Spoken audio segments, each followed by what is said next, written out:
So why is everyone suddenly quitting their 9 to 5s or talking about wanting to quit their 9 to 5? Especially people who are sort of in the later end of their careers, basically having enough, wanting to quit before their retirement is in, wanting to quit before they're really eligible for pensions. Some people who are really young, who are in their very early 20s, are deciding not even to go into the job market at all, or not to enter the job market in the first place because they don't want to do a 9 to 5. I think we've seen a fundamental shift in the last few years. Now, while entrepreneurship and even making money online is not a new thing, it's been around as long as I can remember. As long as I got on the internet, there were always ways to make money online. One of the earliest ways to make money online, for instance, was eBay, right? People had eBay shops. I remember way back in the day, eBay was really, really cumbersome. You had to write code to have your stuff display on eBay. And over the years, they morphed with the times and they got the technology that allowed you to basically just list, and they had their database system change and everything became really, really easy. And since that original eBay sort of HTML page up until now, there are hundreds, if not thousands, of viable places where you can buy and sell and make a little bit of a profit and make a worthy business from home, right? And the options are incredible.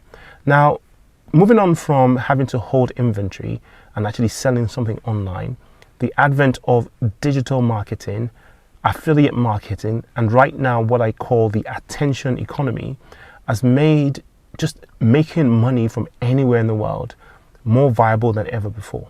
And I think because of social media, a lot of people are now seeing other people access this sort of thing that used to be referred to as something fringe, something only geeks know how to do, was being gate-kept by the people who know how to do it, or just the barrier to entry was too high.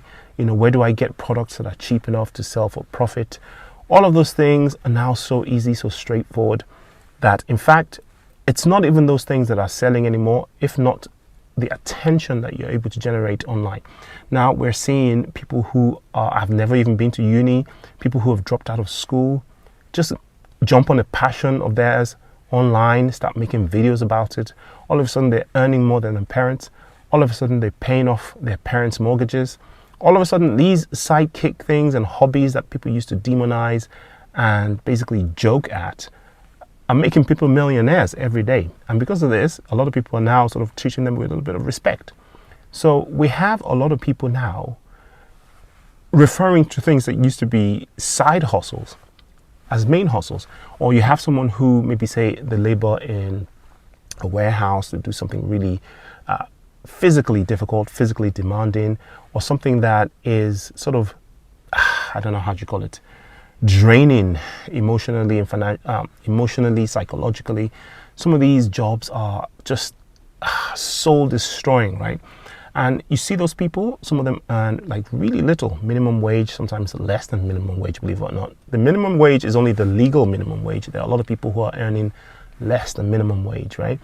And then these people then realize that if they put that same level of effort, they work a 9 to 5 with the full effort that they put into a 9 to 5 on a side gig, quote unquote, that not only can they replace that income that they're making from the 9 to 5, they can often eclipse it, right? They can earn multiples of it, right? And this is starting to click, especially in the West, right? Things are still a little bit difficult, things are a little bit different in so-called third world countries, even though even in those places, people are figuring out ways to harness the attention economy. Few and far between, but possible. Here in the West, in America, in Canada, in the United Kingdom, in Germany, anywhere in Europe, Australia, Canada, all those places, right? New Zealand, it is very possible now, especially if you live in an English-speaking country and the language of the internet is English, or you speak Spanish, that's got a massive market as well. You're able to, for the first time almost in history, grab a phone, pick a topic, and basically just start talking to the phone.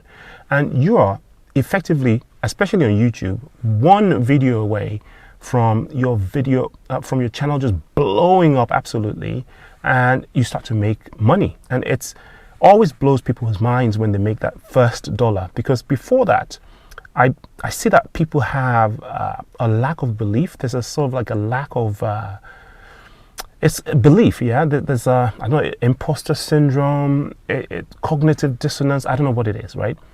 But something happens when you make that first dollar, or either on AdSense, or someone buys something that you bought cheaper for more expensive, and now you've made a profit, or someone's offered you a brand deal, giving you something for free to make a video about, and now you've made profit by selling that product on, or just keeping that product and then earning money via social media ads, or whatever. When that thing happens, it switches something in people's minds, and they realize it's possible. They realize that the man hour that they've put into that $1 is not only a lot less, but I mean, man hour is not the correct term, but the amount of effort and time that they've put to generate that $1 compared to the amount of effort and time and sort of mental well-being that they've put into generating the warehouse or labor intensive job or soul draining job with a low wage. $1 is absolutely different. Not only is it different, easier, it's also more pleasurable. They can do it in their own terms from the comfort of their own homes, and there doesn't seem to be any limit. If they can truly scale this, they can go as far as they're willing to work. Something clicks in their minds, and now we find social media making this concept ubiquitous, especially in the minds of the youth. And now we have a bunch of, it's kind of like it's shot itself in the foot in a way, because we do need people to do 9 to 5s, right? We do need people to go to jobs and stuff. Otherwise, society might start to collapse. But now we have, a generation of young people, especially in the West, that don't want to join the workforce. And a lot of them are sort of, able to get on here and start making a little bit of money, for, their age or whatever. And before you know it, some of them blow up, they become successful, they pay off their adult parents or guardians' mortgages, they pay their debts and stuff. And some of them even become millionaires by talking to a phone. It's absolutely incredible. So if you are in your 40s, let's take this back to where I started, or over 40, 50s, whatever, and you are reluctant to getting online because you think you're somehow past it, or because it's for kids, you're falling victim of a stigma that is just dumb, right? Think about it, right? You have people in their 20s, people in their 30s, maybe teenagers, whooping up a phone, talking about something that you know a lot more than, because you've got more life experience, you've got better knowledge, expertise, but you're not allowed to talk about it because you're past it. But the person who doesn't know as much as you is making thousands, making bank, talking about the same thing. Half of the time, getting information from people like you at home. So why don't you deliver the information directly? You're the one with the experience, you're the one with the knowledge, and why not make some money out of it yourself?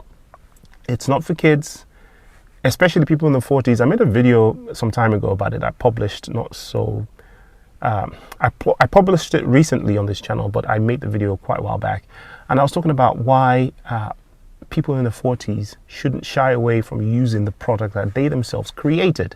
So at some point, people who are 50-something, 60-something now were sitting down writing TCP/IP protocol, designing, what now gives us YouTube.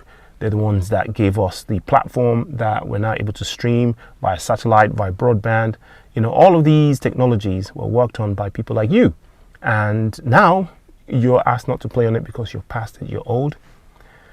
Make it make sense. Anyway, if there's a topic that you'd like me to talk about, perhaps you're 40 and over and you need some help getting on YouTube yourself, drop the comments in the comment section and I'll see if I can make a video about it. I'll see you in the next one. Take care of yourself. Peace.